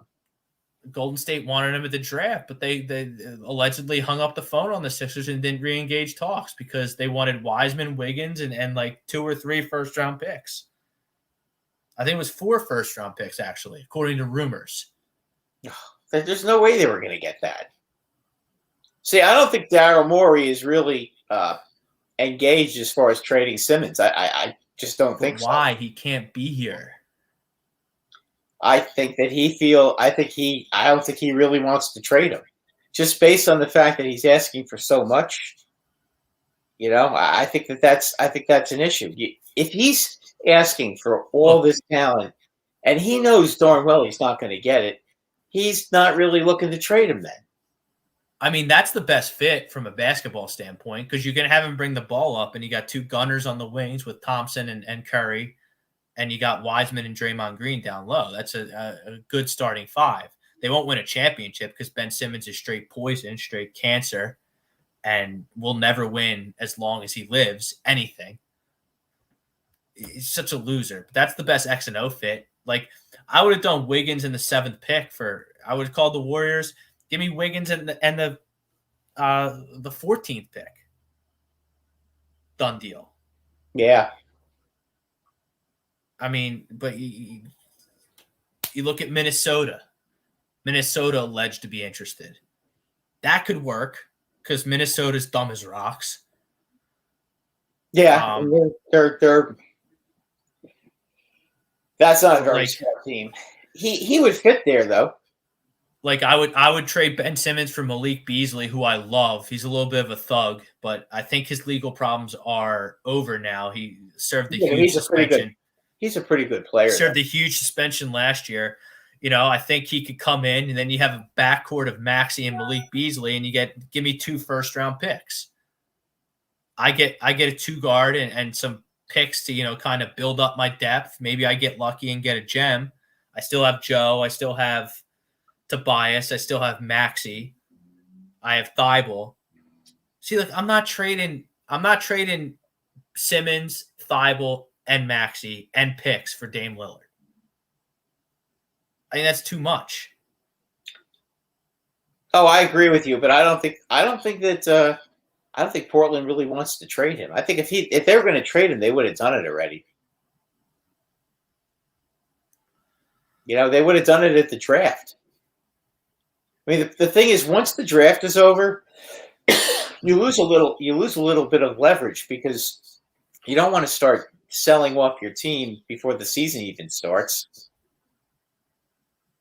Yeah, and this was a season to trade for the 14th pick in the draft. Yeah, it was. Not every draft is as deep and as good as this past draft was. And there's a lot of things you don't know. Moses Moody went 14th to the Warriors in this draft. Out of Arkansas. I think the kid's a stud. He's a total steal. I'd much rather have Moses Moody on my team than Ben Simmons. And I'll get Wiggins too. Thank you. Because if I get Wiggins, that makes up for Simmons' defense because Andrew Wiggins is a great defensive player in his own right. And then Moses Moody, that's my 2-guard of the future, hopefully. At least a bench guy who can contribute. And then past that, I don't know. I don't know because Ben Simmons is damaged goods. Ben Simmons has no interest in getting better. Well, the problem is he thinks he's all that and a bag of chips. Yeah, and he's made a couple All-Star teams. Yeah, he has. Listen, he has ability. We know that. He just somebody's got to get in his head and try to get it across to him. I think it's too late. I think it's too late for that. Yeah, it might be. It might be. I don't know. I mean, it's hard to say. I think he might have been a good fit in New York, to be honest with you, with the Knicks, with a defensive-minded coach like Thibodeau. That would have been. No, that's not a fit at all. Thibodeau is hard on his players. Thibodeau makes them run at practice and be hard-nosed. That's not Ben Simmons. That'd be a disaster if he played for Thibodeau. Oh, yeah, they probably. I think he would like. I think he would like New York. Yeah, well, the glitz and the glamour that New York and Madison Square Garden would bring, but Thibodeau, that's not the guy to coach Ben Simmons. Yeah, until he starts doing the stupid stuff he's doing with the Sixers, and then they'll boo the hell out of him. So I mean, I don't know. On the court? Yeah, I mean, yeah, on the court. Ben Simmons can go kick rocks. Danny Green can go kick rocks. I couldn't be less enthused about the offseason.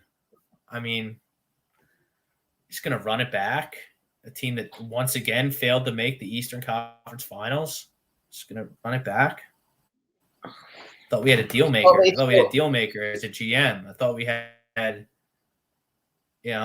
thought we had everything going. I thought the process was almost complete. They're in the same spot in the process they were than when the damn thing started. Pretty much. Prism 280. The Morey asking too much for Ben yet. Ben Simmons to Orlando. Wherever will take him at this point. Orlando is a pretty stupid team. They might do something like that. Yeah, they stink. I don't even know who I would ask for. See, I would want their picks. Like I would take Orlando's picks because they suck, and they're not going to be good anytime soon. Yeah, the only guy I really liked on their team was Fournier, and he's now a Knick. So, yeah, I mean they drafted Jalen Suggs, who's just a winner. Like that. Yeah, but they're not going to trade him. No. Yeah, they can't trade him. There's just, unfortunately, I don't really think there's a there's anybody on that team. It's terrible. It's just anyway to round out the night.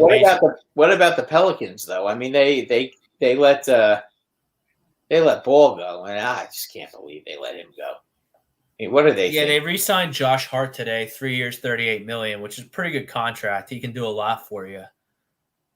Yeah, but why would you let Ball go? I mean, if you're I'm trying to trade Simmons and picks for Zion. Yeah. I mean, Zion though. I mean, what's Zion thinking right now? You know, that's my whole thing. If you're the Pelicans and you let Ball go like that,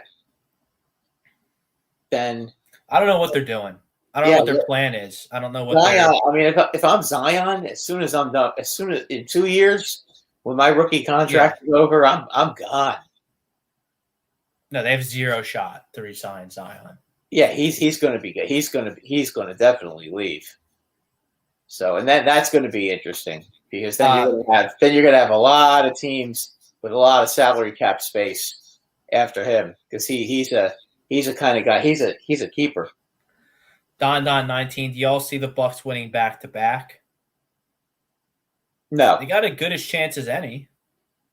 I don't see it though. I mean, the Lakers are going to be real good. It's hard. It's hard to repeat in the NBA. It really is. The Warriors are going to be really good again.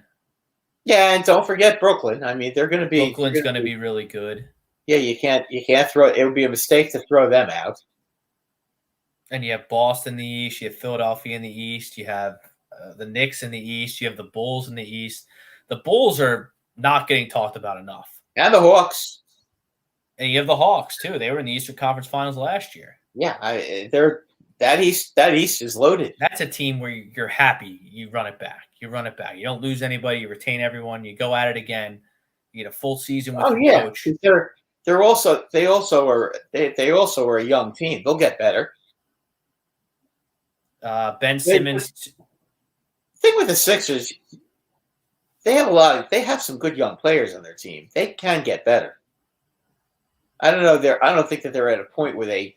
So, like, who are your Knicks fans? So, like, who are your, like, I think Maxi's a stud. Maxi's going to be $100 million player in this league. I said it when he got drafted. I've been saying it all year long. He's developing nicely. I think Thibault. I got to see more of him. And Matisse Thibault is a really good guy, a glue guy. He has to, when they do that, though, he's got to be, I want to see him playing as a starter, playing starter minutes. Before I know he's going to play a lot this year, especially if Ben Simmons isn't on the team. Well, that's the whole thing, Rob. But let's see him playing starters minutes. It's a lot of guys are good coming off the bench and giving you 10, 15 minutes. You get a lot of guys that are pretty effective playing that way. But when you're a starter, it's a little different. And Maxi's going to be fine. Oh, I don't doubt it. Thibault. He's a guy I would like to see more. You put him on the court more, and he plays better with more minutes. Then you've really got something. He looks like a pretty good player, though. He's got some talent for sure. Then I have Thibault, who I love. I think he's going to take He's the another next step guy this year. He's another guy that can play a lot more minutes. But until Ben's out of town, like, you're just going to have Ben. It's like having cinder blocks tied to your ankles. Like, you're just going to bring everything down. The guy's poison. The guy's cancer. The guy's a loser. You got to get him out of town. See, it's a tough all there spot. Is to it. It's a tough spot because your GM doesn't seem to want to trade him. How can you not want to trade him? If I was the GM of the Sixers, I couldn't trade the guy fast enough. I mean, I couldn't trade the guy fast enough. Rob, some of these GMs. He wants to have the ball in his hand in every possession. And in the postseason last year, Brad, he was terrified to have the basketball in his hands. So how's that work? I don't understand what Daryl Morey should just be thankful, Brad, that there's teams that are willing to, like, listen to trade negotiations with Ben Simmons involved.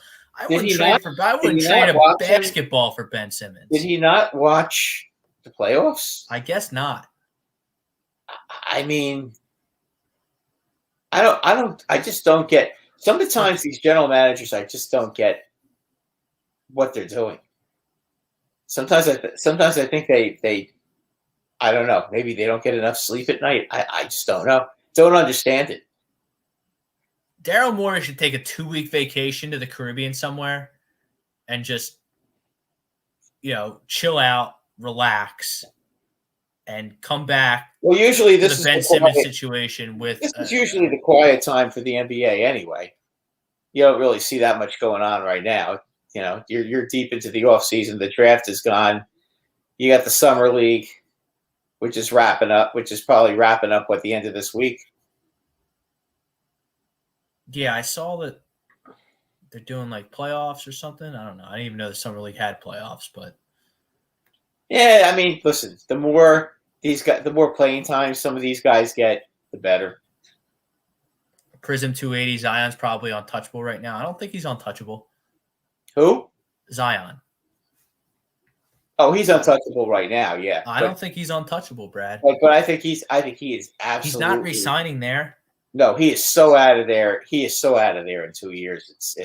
So why not trade him now? Maximize your return. He is a guy who's been injured before. No, I understand that, but I don't think they're going to do that. I think they're going to hang on to him at least for 3/4 of the season. When it comes to the trade deadline, maybe they do that. But if they trade him, he's the he's the face of the franchise. You can't just trade the face of the franchise. Not when he's this young. Don 19, I really love Maxey. He's so good. Yeah, I thought he was a steal in the draft when it happened. I couldn't believe he was there at the 19th pick or 20th pick whenever he got picked. He'd be $100 million player in this league. He's going to sign a $100 million contract in this league. Mark my words, I guarantee it. Brad, Obi Toppin is a monster. Where's he going to play? He didn't play like a monster in his rookie year. He didn't get any playing time because he plays the same position as Julius Randle. That's the problem. Well, maybe he can carve out a niche for himself as on the bench. Well, that's kind of what he did last year. I'm thinking maybe the Knicks are going to go.